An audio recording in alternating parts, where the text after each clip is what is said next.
So, welcome to the third lecture on Shakespeare's Hamlet. I will discuss Acts 2 and 3 in this lecture. Before doing so, I would like to give a kind of outline or a kind of roadmap for understanding Shakespeare's tragedies. Hamlet, they seem to have a particular formula. All of Shakespeare's tragedies seem to have a particular formula. By the way, there are always five acts. So the five-act play is a kind of established norm or convention in Shakespeare's plays. The tragedies conform to this as well. So remember the definition of a tragedy of going from a height to a depth, from the high to the low. This play is especially gruesome because practically everyone winds up dead on the stage all at once. It's a bloodbath.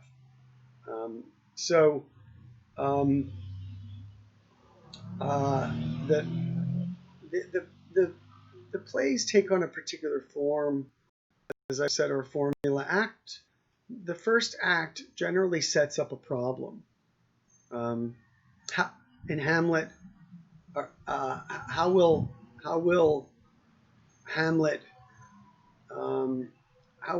avenge his father's death, wrongful death? King Lear, it's who is the loyal daughter? In Macbeth, will Macbeth succumb to fratricide? So the usually presents a problem, a conflict, always with a kind of moral element or moral nature. Act 2, and this is especially true of Hamlet. This is a short act. Act 2. I'll get through this very quickly. It establishes in terms of the conflict, brings more characters into play. It elaborates or complicates the conflict in some way. Act 3 then generally brings the conflict into sharper focus, sets the terms of the conflict in a clear way. Act 4 usually moves towards the ending of it. It sets up situations or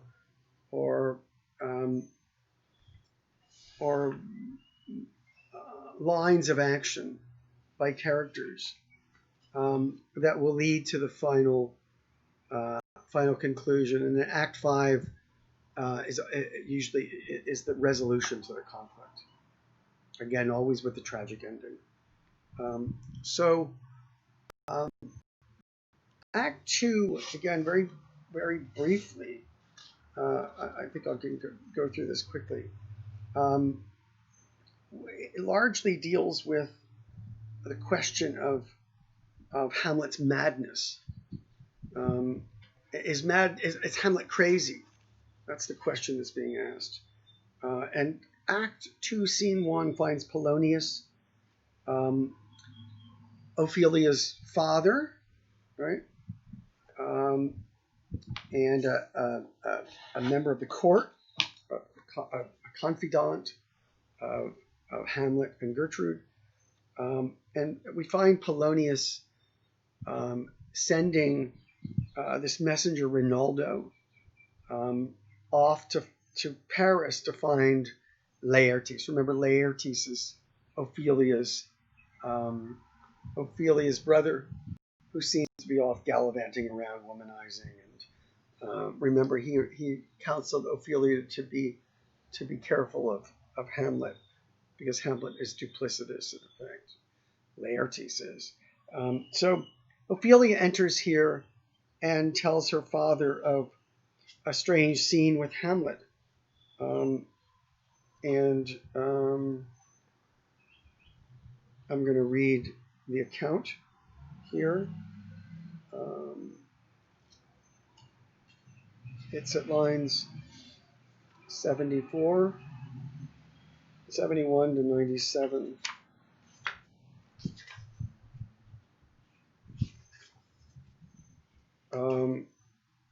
How now, Ophelia, what's the matter? Polonius says. Oh, my lord, I've been so affrighted. With what? In the name of God. My lord, and here's Ophelia's account. My lord, as I was sewing in my closet, Lord Hamlet, with his doublet all unbraced, suggests his jacket, right, is unbraced, now had upon his head his stockings fouled, unguarded and down gibed to his ankle, pale as a shirt, his knees knocking each other, and with a look so piteous in purport, as if he had been loosed out of hell. To speak of horrors, he comes before me.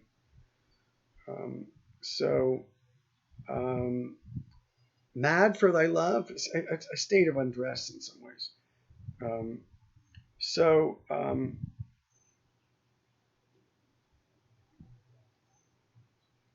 Mad for thy love, Polonius says, my lord, I do not know, but truly I do fear it.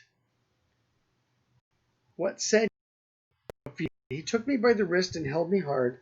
Then goes he to the length of all his arm, and with his other hand thus over his brow he falls to such perusal of my face as I would draw it.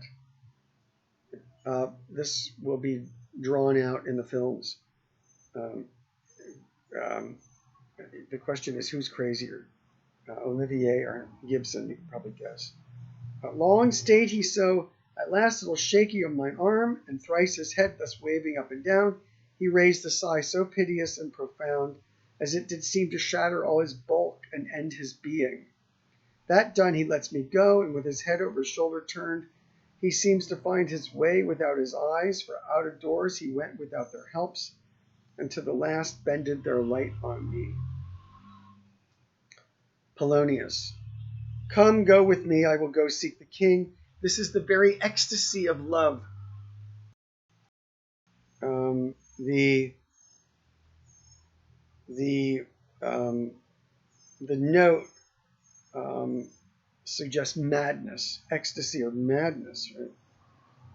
The madness of love, whose violent property foredoes itself and leads the will to desperate undertakings as oft as any passion under heaven that does afflict our natures.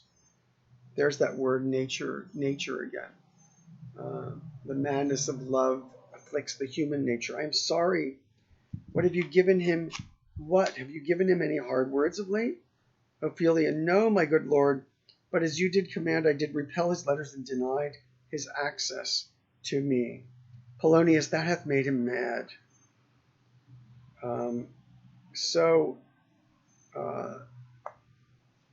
The question is, Hamlet's not mad. There's no doubt he's not mad. What's his motive? Why does he pretend this? Probably my own sense is to guard himself. So his peculiar actions can be attributed to his love for Ophelia rather than to his concern for his uncle.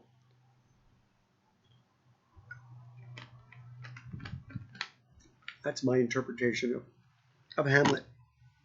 So this leads into Act 2, Scene 2. And again, the discussion of his madness. So you've got the madness for love and then this other discussion. Hamlet's transformation at line 5. Rosencrantz and Guildenstern are chosen here to observe, to basically spy on Hamlet. And Polonius enters and claims to have found the very cause of his lunacy. 48. Polonius gives a really long-winded account of Hamlet's madness. It's humorous, ridiculous, right? And with the ironic claim at the end that brevity is the soul of wit, right? Which is ironic because it's not. There's nothing witty and there's nothing brief about Polonius's account. It's crazy. He reads Hamlet's love letter and he attributes Hamlet's madness to Ophelia's refusal to see him. Right? And Hamlet and Polonius meet, and after the king and queen exit, and at line 202, there's a famous line. Polonius in an aside, right, which is a kind of, these asides are always spoken to the audience to kind of clue them in on what the person is thinking. Polonius recognizes that there's something contrived. He says, though this be madness, yet there is method in it. Will you walk out of the air, my lord? So he goes to discuss with Hamlet his love for Ophelia. So there's a method in his madness, right? That's a kind of saying, right? That comes from this comment by Polonius. Though this be madness, yet there is method in it. So if it's madness, it should follow a kind of particular crazy logic. If it's not, and it's feigned, you should be able to detect some other method. So the method here is what they're going to try to look at. Hamlet is too smart for all of this and recognizes that Rosencrantz and Guildenstern are spying on him. And he gives a melancholic speech at 259, another one of his famous soliloquies.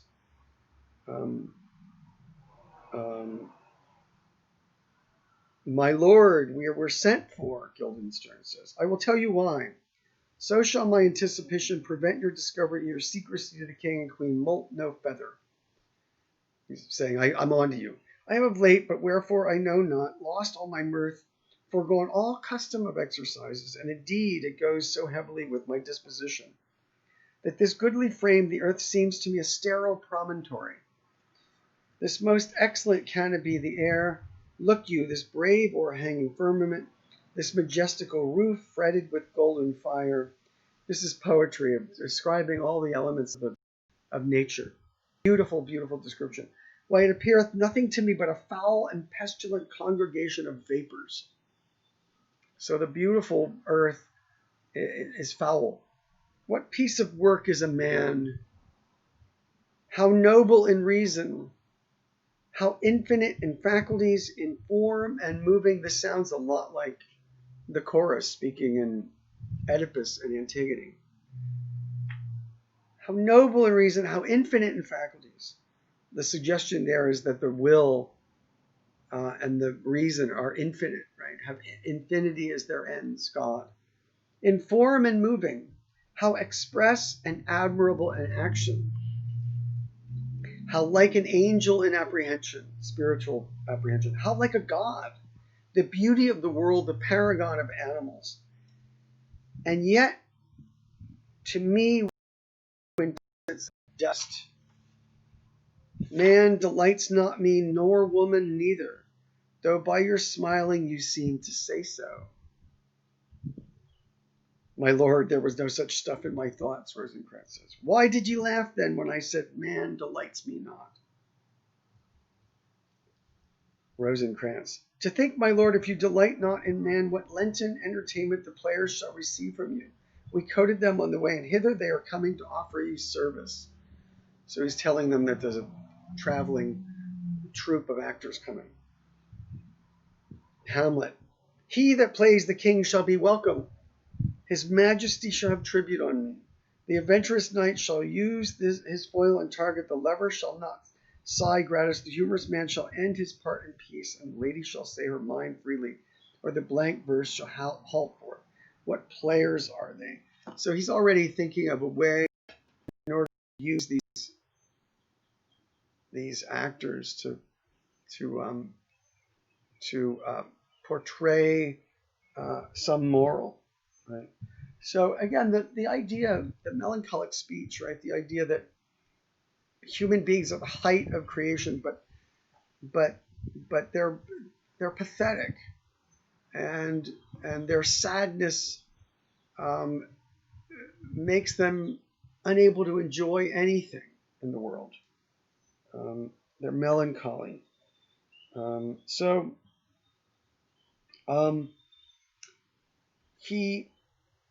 the troupe arrives, and the actors give a kind of recitation of Hecuba's grief. Hecuba, right, a Greek character. This is at 388. Um, um, so the actually the link here.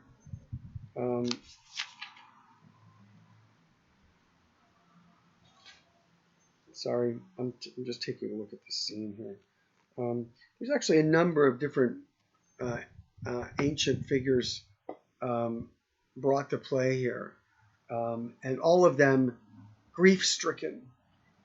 Stricken with sorrow. Dido is one of them. Great figure in Aeneas, in the Aeneas, Virgil's Aeneas. I'm sorry, Virgil's Aeneid. And this leads Hamlet to conjecture on the nature of the acting. And again, why? Because he's actually acting. He's acting mad, acting crazy.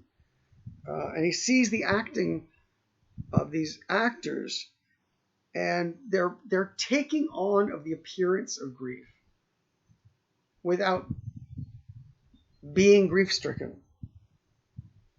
And so there's a kind of suggestion here that the acting and the following out of the acting and actions is a kind of tacit criticism of Hamlet's own refusal to act. So he has this resolve. He seems to be doubtful in some way. He wants proof that Gertrude and Claudius have in fact killed Hamlet. So he has this resolve. He's going to write a little play and have the players perform his father's murder for the court.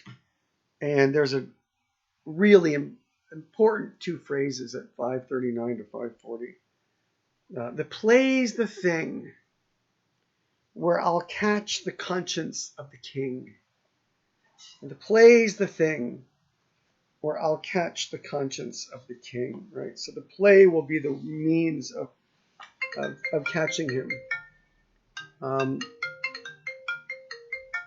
Sorry, my phone is ringing here, and I don't know if I'm sorry, I'm gonna. All right, that's fine. Right, I'm just trying to put it on. Do not disturb. Right. So that's the end of Act 2. We see the kind of furthering of the plot, and the sharpening of the question of Hamlet's madness. Right? Is it love? Is it something else? Polonius is of course wrong, but the scene of the actors coming in raises the question of acting and seeming and reality. That's one of the key elements of the play, and the duplicity of Gertrude, his mother, and the duplicity of Claudius. So this play that he's going to stage is going to be the thing that will reveal him.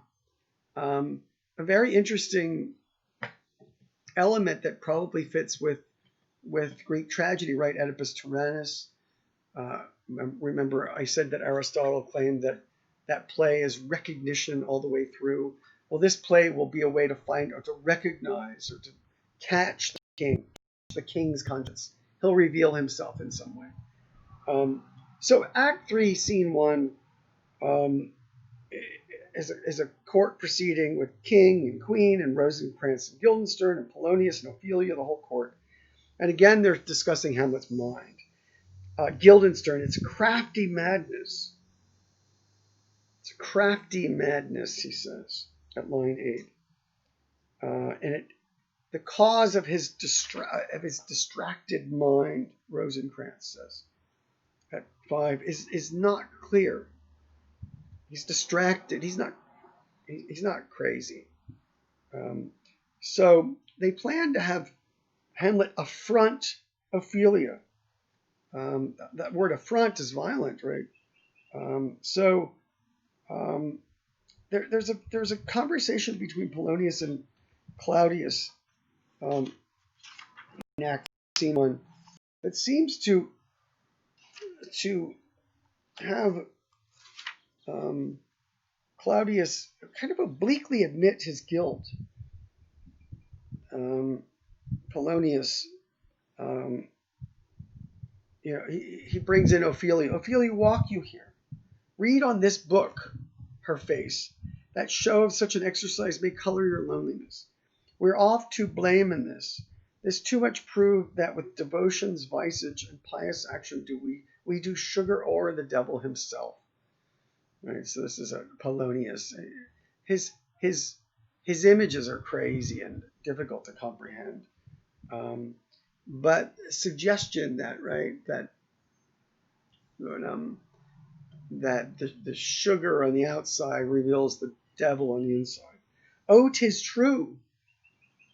Now the king with an aside to the audience. How lash that speech doth give my conscience. The issue of conscience here. The harlot's cheek, beautied with plastering art, is not more ugly to the thing that helps it than is my deed to my most painted word. His words are painted because they're false. They're like paintings. They're representation. Oh, heavy burden. So Claudius seems to acknowledge his own guilt here.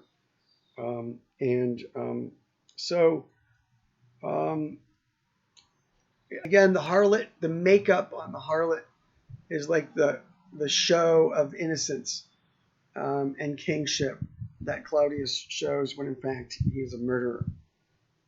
So this leads to the famous soliloquy, one of the most famous soliloquies in Shakespeare, certainly, but all of theater. Hamlet by himself. To be or not to be, that is the question. Whether he should kill himself or not. Whether 'tis nobler in the mind to suffer the slings and arrows of outrageous fortune, or to take arms against a sea of troubles and by opposing end them.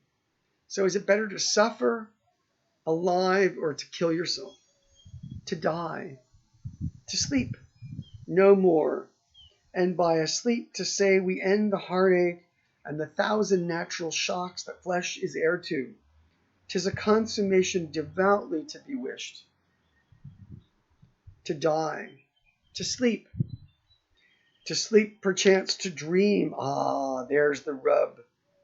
For in that sleep of death, what dreams may come, when we have shuffled off this mortal coil, must give us pause, right? So the analogy to sleeping leads him to realize, oh, when you're sleeping, you're dreaming. What will happen to my soul, right? There's the respect that makes calamity so long life. There's the respect that makes calamity of so long life, right? So it prolongs the calamity. It prolongs the suffering rather than killing oneself. For who would bear the whips and scorns of time, the oppressor's wrong, the proud man's contumely, the pangs of despised love, the law's delay, the insolence of office, and the spurns that patient merit of the unworthy takes, when he himself might his quietus make with a bare bodkin? So why suffer all these things if you can just get out? Who would Farles bear to grunt and sweat under a weary life, but that the dread of something after death, the undiscovered country from whose bourne no traveler returns, puzzles the will and makes us rather bear those ills we have than fly to others that we know not of. So we might as well accept the suffering we have rather than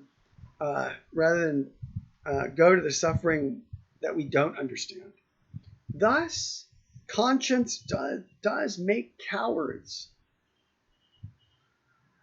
And thus the native hue of resolution is sicklied o'er with the pale cast of thought, and enterprises of great pitch and moment. With this regard, their currents turn awry and lose the name of action. Soft you now, the fair Ophelia, nymph, in thy orisons be all my sins remembered. All right.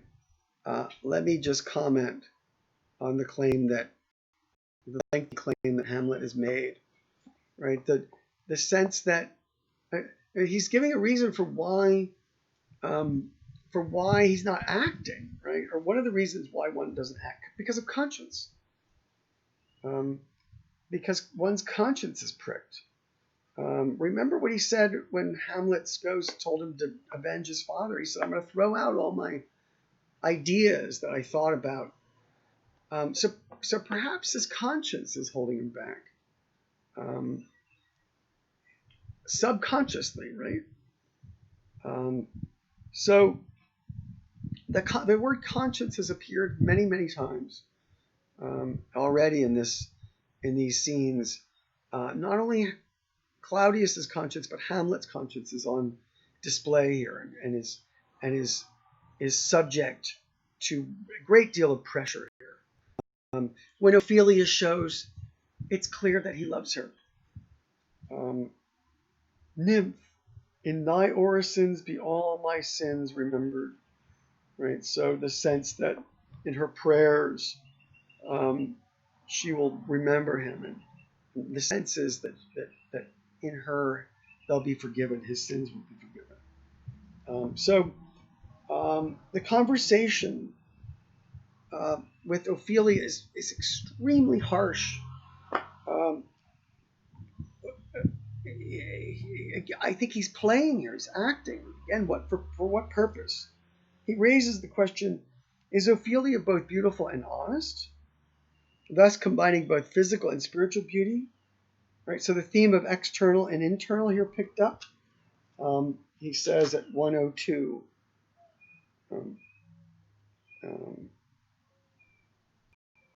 that if you be honest and fair, you should admit no discourse to your beauty. Could beauty, my lord, have better commerce than with honesty?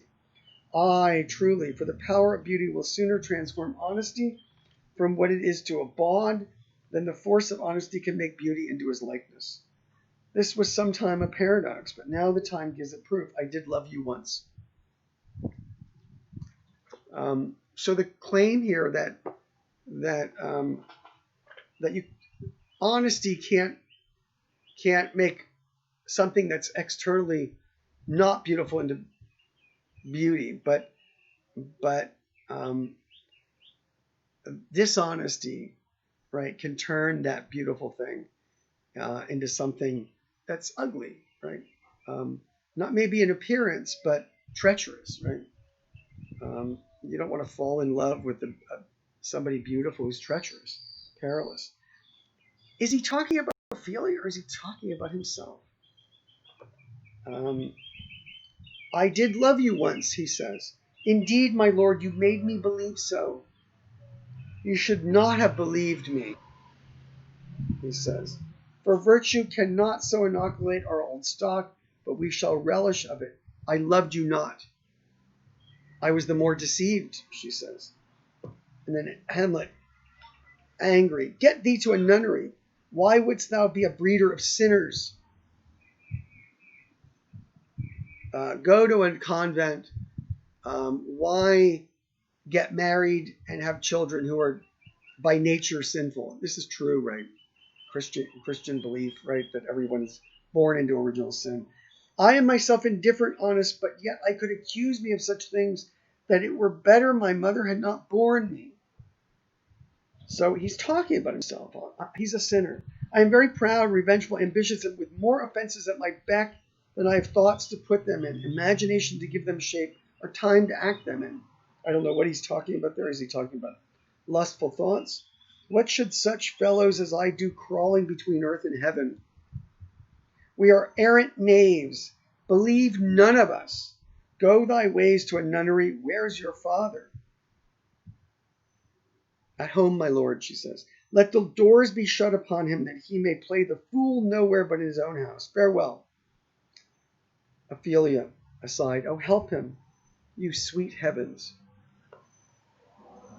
Hamlet, if thou dost marry, I'll give thee this plague for thy dowry. Be thou as chaste as ice, as pure as snow. Thou shalt not escape calumny. Get thee to a nunnery. Farewell. Or if thou wilt needs marry, marry a fool. For wise men know well enough what monsters you make of them. To a nunnery go, and quickly to farewell. Aside, heavenly powers restore him. Right. So the idea here now is that it's women who cause men to be knaves and to be monsters, right? Hamlet, I've heard of your paintings well enough. God hath given you one face, and you make yourselves another. So there's that idea of painting, right? They're painting their face to conceal their true intentions. You jig and amble and you lisp. You nickname God's creatures and make your wantonness ignorance. Go to, I'll know more on it. It hath made me mad. There's the word mad. Is he angry or crazy? I say we will have no more marriage. Those that are married already, all but one shall live. The rest shall keep as they are, to a nunnery go. Right. So this is quite an attack, right? Starting with self-accusations about men and then Hamlet himself, but blaming it on women. So go, be off. Ophelia, oh, what a noble mind is here o'erthrown. The courtiers, soldiers, scholars, eye, tongue, sword. So he's all of those things. A scholar, a courtier, a soldier. He's the Renaissance man. He's the high ideal figure in this culture. The expectation arose of the fair state, the glass of fashion and the mold of form, the observed of all observers quite down. Right, so this is her sense that he's been overthrown into madness, the great Hamlet. And I, of ladies most deject and wretched, that sucked the honey of his music vows, now see what noble and most sovereign reason, like sweet bells jangled out of time and harsh, that unmatched form and stature of blown youth, blasted with ecstasy, crazed madness. But woe is me, to have seen what I have seen, see what I see. Right, so her suffering for him is genuine, clearly genuine for his madness. Herself, she's implicated too. Obviously, she loved Hamlet. So to lose Hamlet here is both a sadness for herself and for Hamlet as well. And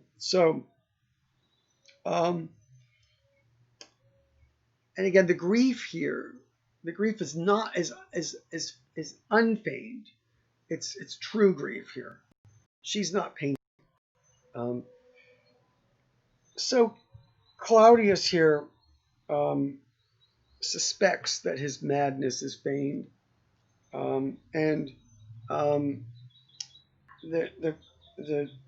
he decides to send him into England to collect tribute to the Danish crown.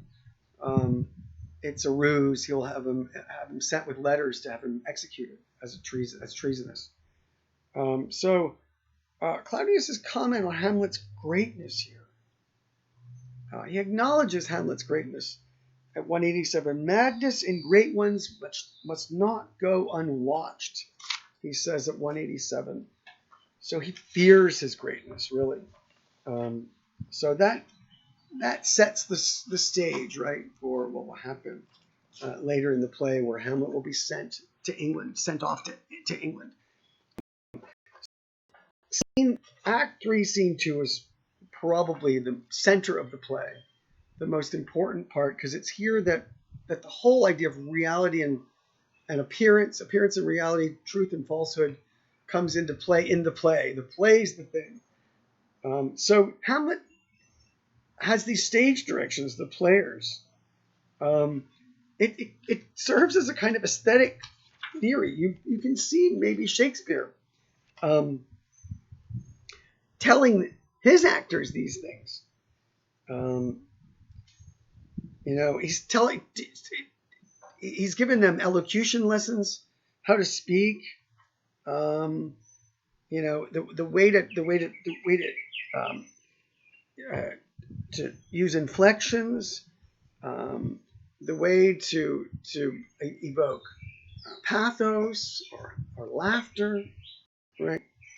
And the player says, "I warrant your honor." He listens. So you know, don't don't overact.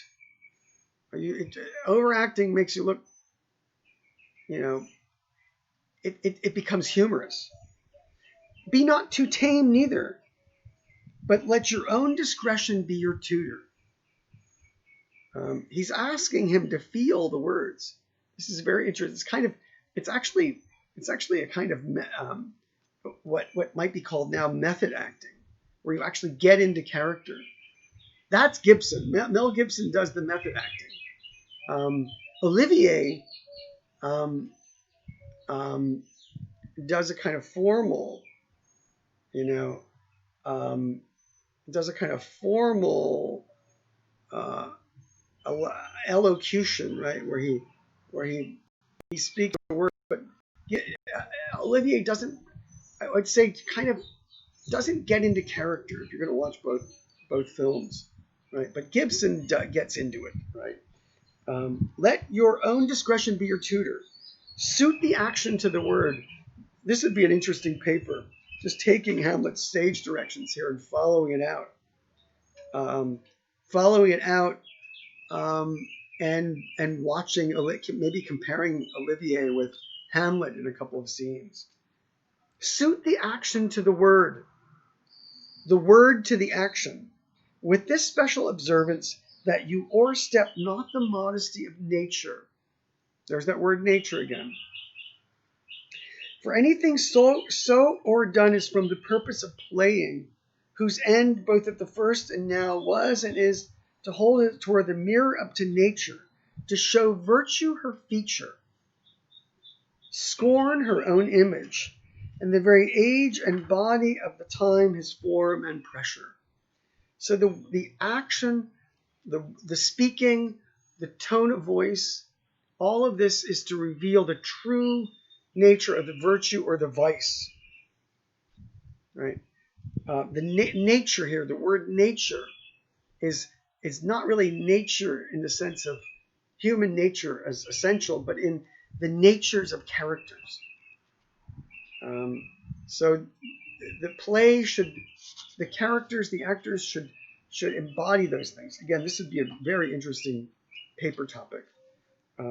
Now this or done, or come tardy off, though it makes the unskillful laugh, cannot but make the judicious grieve, the censure of which one must in your allowance o'erweigh a whole theatre of others. Oh, there be players that I've seen play and heard others praise them highly, not to speak it profanely, that neither having the accent of Christians nor the gait of Christian, pagan nor man, have so strutted and bellowed that I have thought some of nature's journeymen had made men and not made them well. They imitated humanity so abominably. So he's attacking the poor methods of acting, the way human nature is not presented well on stage. The player, I hope we have reformed that indifferently with us. Oh, reform it altogether, he says. Let those that play your clown speak no more than is set down for them. Right, so he goes on to give more directions, but that key point to make sure that the acting clearly reveals the character, either vice or virtue. And again, we might see Shakespeare saying this. So Hamlet then instructs Horatio, "You're watching Claudius during the play. Do not take your eyes off him. Don't look at the action on the stage. Watch Claudius." Again, to catch the inner conscience by outward appearance. See if he makes a false move, if if he's shocked by something. So the play commences at 128. Horatio is there watching Claudius.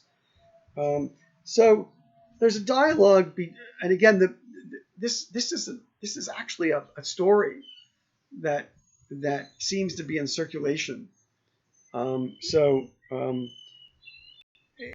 It's just Hamlet presenting it, right?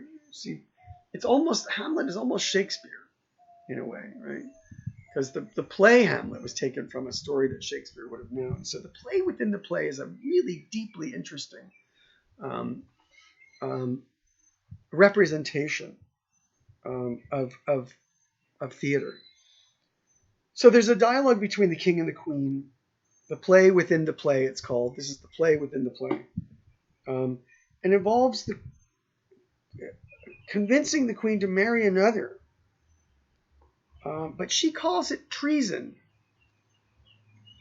And there's a speech at 180 to 209 in the play that seems to suggest that our desires change with the circumstances. 'Tis a question left us yet to prove whether love lead fortune or else fortune love. Is it true that love is constant and all of the external things have to be accumulated into love? Or fortune love? Does fortune change love?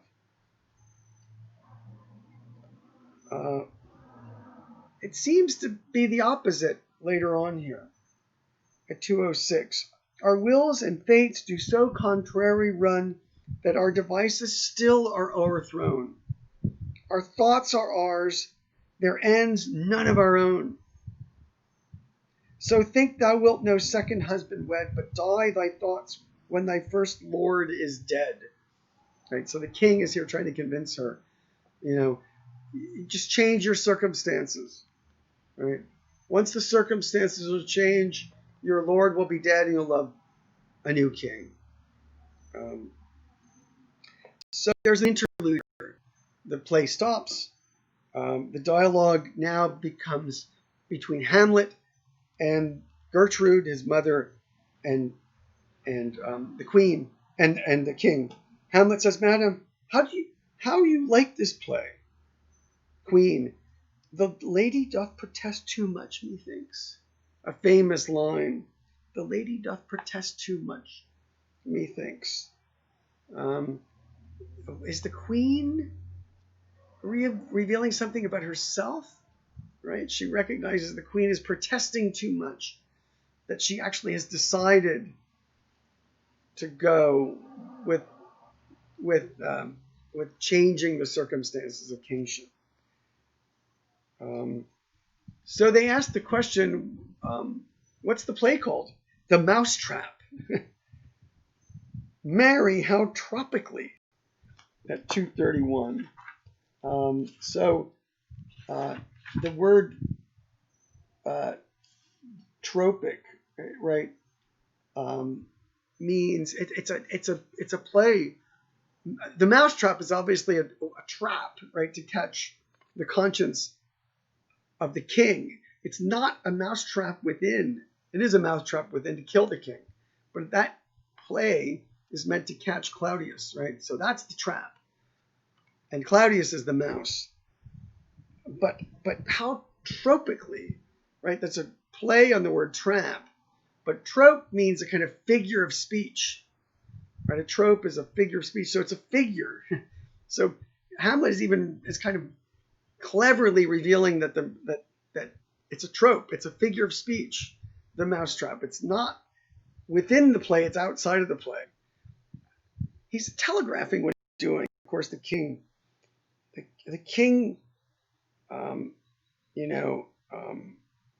kind of senses this, but he says, no, it's just it's the image of a murder done in Vienna, right? He goes on, your Majesty and we that have free souls, it touches us not, right? It's just a play.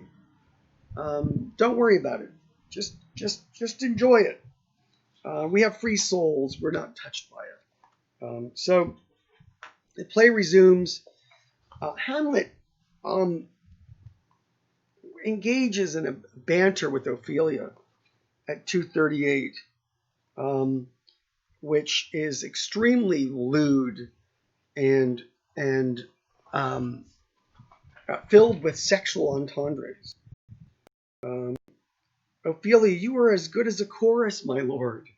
Right, so he's like a commentary. She says, she recognized a Greek tragedy. Right, I could interpret between you and your love if I could see the puppets dallying. The note says, I could act as a chorus between you and your love or lover if I could see the puppets performing. Hamlet sees himself as a puppet master. Puppet also could have a sexual meaning. So this could be something dallying with Ophelia. You are keen, my lord, you are keen. She makes it a joke. It would cost you a groaning to take off mine edge. And again, this is a sexual innuendo about a woman losing her virginity. Still better and worse. Wittier and more offensive. So you mistake your husbands, begin murder, leave the damnable faces and begin. Come, the croaking raven doth below for revenge.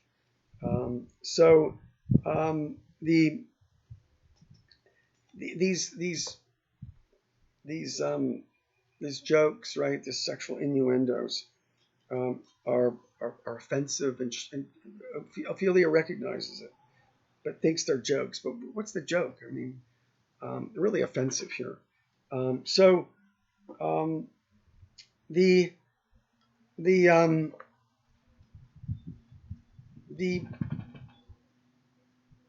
The play now, when the king is poisoned,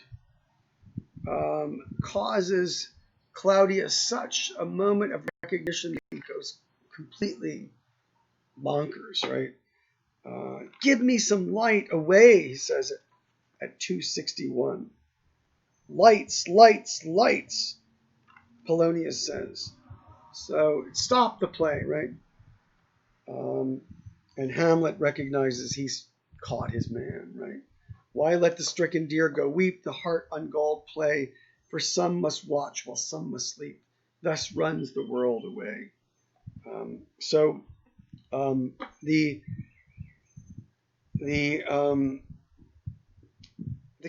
Claudius has revealed himself, right?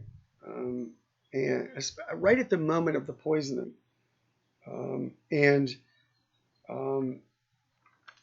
the plot continues now with Rosencrantz and Guildenstern asking Hamlet to come and visit the queen in her bedchamber. And Hamlet's really short speech before going to his mother is extremely revealing. 'Tis now the very witching time of night. At 378, let me be cruel, not unnatural. Let me be cruel, not unnatural. That's an interesting use of the word natural, permutation of the word natural.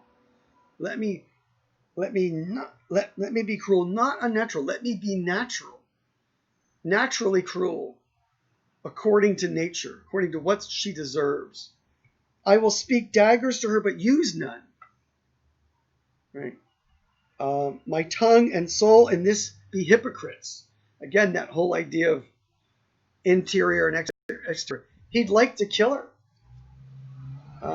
but he's going to speak daggers to her, not use them.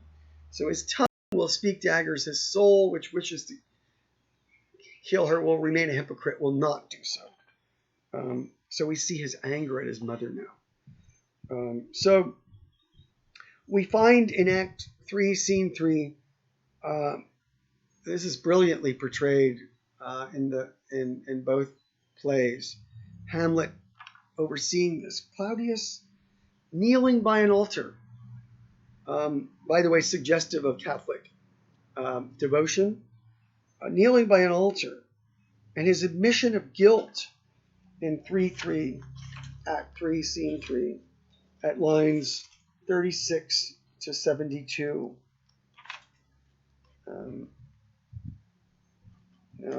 It's a long um, um, confession, but it's interior to himself, which is why this confession is why this religious setting here probably is Catholic.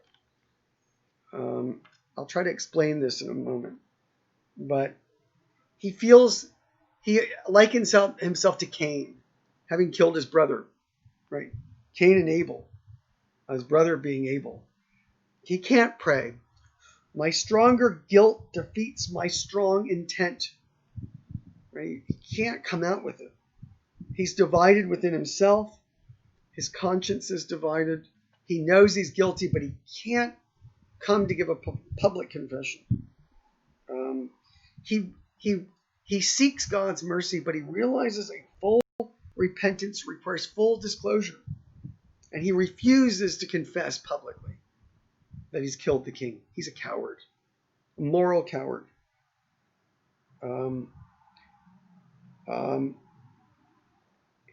Does he request aid to repent? Or does he accept his contradictory state? That's an interesting question. Help angels make a say, he says it. 69. Bow, stubborn knees, and heart with strings of steel, be soft as sinews of the newborn babe. All may be well.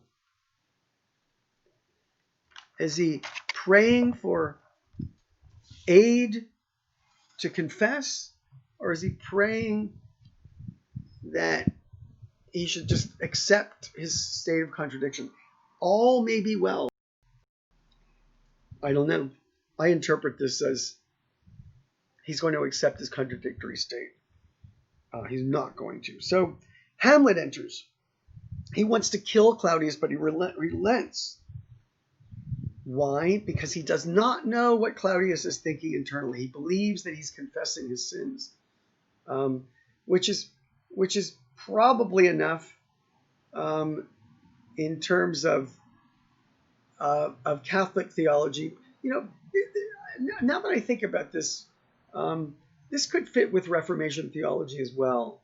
That just an internal confession is acceptable. For full confession, I think, in both,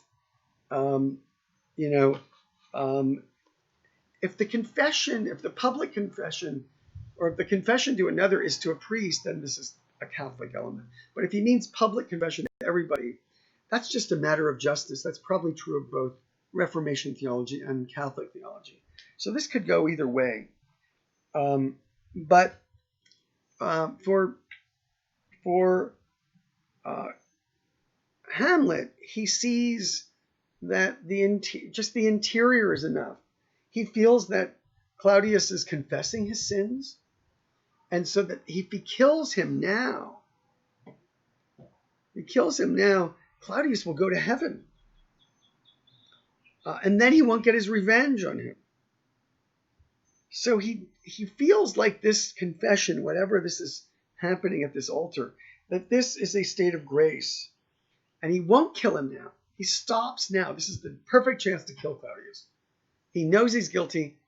So the indecision here is based upon this thought process that the full vengeance will not be taken unless he sends him to hell. Right? So then trip him that, this is what he says at 93 to 95, then trip him that his heels may kick at heaven, and that his soul may be damned and black, as hell whereto it goes. Right? So he's going to wait. He feels like in this moment he's in a state of grace. And again, Hamlet's ghost has asked him to send him to hell, so to get the full vengeance. So this indecision is it's not really indecision. It's not cowardice. It's pretty clear what his argument is. Claudius's final couplet at 96 to 97. My words fly up, my thought remain below. Words without thoughts never to heaven go. So it's empty prayer, empty speech. He really does not have full intention of confessing. So Hamlet's missed his chance. Hamlet thinking too much, thinking he knows what's in Claudius's heart. This was his chance to kill him. The audience knows this. Hamlet does not. So if Hamlet would have acted, he would have sent Claudius to hell or purgatory, perhaps. But Claudius's divided will and his self-contradiction would have led to this. So very interesting scene. Now, Act 3, Scene 4, Hamlet enters the scene with Gertrude. This is violent, erotically charged. Mel Gibson turns this into a just the clear Oedipal complex is on full array, and so this would be a great scene to look at. If you should follow the scene as you're watching it, if you're going to do this on the 1990 version of Hamlet, you should keep the text out. See how closely it follows it. So it's violent, erotically charged. Hamlet accuses the Queen Gertrude, of killing his father. She seems to deny it by questioning, "As kill a king?" That is a brilliant response, by the way. That I want to see what the note says.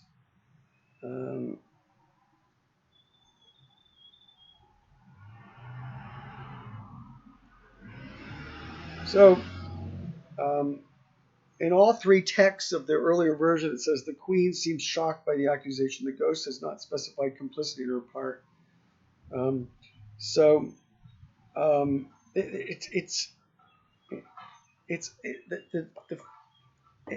Notice, by the way, she deflects away.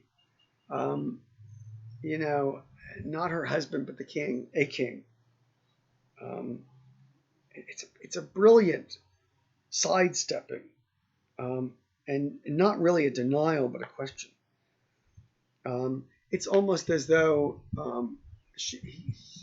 Hamlet can't come out with it clearly. So the comparison between the dead King Hamlet and Claudius here, they're counterfeit presentments, right? It's filled with pathos. It brings the two of them close together to consider the dead king, right? And Hamlet begins to rage at her choice of Claudius. Gertrude's response, "Oh, Hamlet," this is at 86, "Hamlet, speak no more. Thou turnest my very eyes into my soul, and there I see such black and grieved spots as will leave there their tinct." What is she agreeing to? That the comparison is apt, that Claudius really is a knave and a coward, and her previous husband was a great man? Is she admitting to being complicit in the murder? She's looking into her own conscience and seeing the blackness there.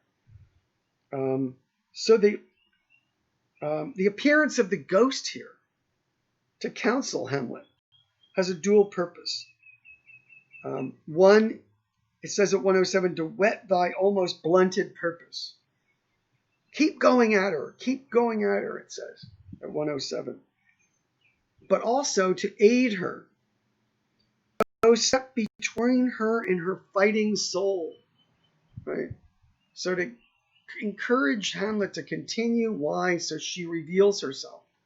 She's still divided. She is recognizing, she's engaging in reflection on her conscience, but she can't come clean. So she doesn't see Hamlet's ghost, and she thinks he's gone crazy. She says, This is the very coinage of your brain. You've created it. It's a coin made by your own brain. It's a kind of economic exchange. Shakespeare frequently uses economic metaphors. Hamlet goes after her. Confess yourself to heaven, repent what's past, avoid what is to come, at 147 and 148. Oh, he goes on, oh, throw away the worser part of it and live the purer with the other half.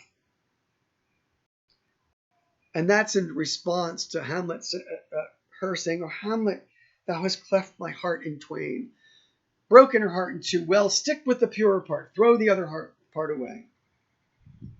One half of her heart is to Hamlet, one part of her other heart is to Claudius. Throw that other part away. Live the purer with only half a heart. Hamlet has a wonderful account of the nature of human morality then, really quickly. He says that one's nature comes about by habit, that practice can lead to habit, right? So Aristotle says in the Nicomachean Ethics, how does one become virtuous? By developing a habit of virtue. That's almost a paradox. It's a paradox, right? One becomes virtuous, acting virtuously, not by having an idea of virtue and then putting it into play. This is why training in virtue at the very young age is important. But it's a brilliant Aristotelian idea here. For use almost can change the stamp of nature, he says. So one's nature, if you work hard enough at your habits, you will change them. They will become different habits. This is what one should do. This is what Oedipus should have done if he would have had the temper to do it. Hamlet, this is a brilliant line. I must be cruel only to be kind. So the pain that he's inflicting upon her, is for her good. It's a medicine. It may be painful, but it's to be kind. She can return herself. So he admits at 184 to 186 he's been playing madness. He's been pretending madness. There's a wild scene here of capering. Polonius is behind the screen, behind a curtain, and Hamlet is brandishing a sword and puts the sword in the curtain and pulls it out, and it's Polonius who's dead, Ophelia's father, right? One of the worst acts that could be performed. He cavalierly kills Polonius. At 211, Mother, good night. Indeed, this counselor is now most still, most secret, and most grave. He's making a joke. Who was in life a most foolish, prating knave. Come, sir, to draw toward an end with you. Good night, Mother. Tugging Polonius and, cavalierly has killed a man. And this will have terrible repercussions on Ophelia and himself. So he's been the cause of Ophelia's death in many ways, probably. I think you could say that he's spurned her, he's made fun of her, he's rejected her, he's killed her. He's killed her father in a cavalier way. So now we see the complication of the scenes, the madness of Hamlet being famed. He'll be sent to England with Rosencrantz and Guildenstern, and Ophelia's own madness now will take center stage. So that pretty much the die has been cast in many ways for the action to run into particular ways according to the characters of each. So I will end this, and the last lecture will be on Acts 4 and 5 of Hamlet.